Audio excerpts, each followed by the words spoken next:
पवन केसरी नंदन तेज प्रताप महाजगवंदन रामदूत अतुलित बलधाम अंजनी पुत्र पवन सुत नाम जय हनुमान जय हनुमान।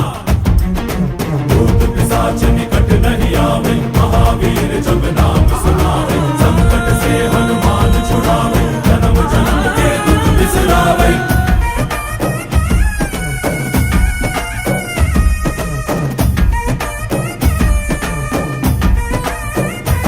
ಓ ಭುಜ ಬಲವ ತೋರಿ ನಿಂತೋನೆ ಭವ ಭಯವ ನೀಗುಬಾ ಜೈ ಶಿವ ರೂಪನೆ ಬಜರಂಗಿ ಜೈ ಜೈ ಭವತಾರಕ ಬಜರಂಗಿ ನರ ನರವು ರಾಮ ಎಂದೋನೆ ನಿಜ ಗುಣವ ತೋರುಬಾ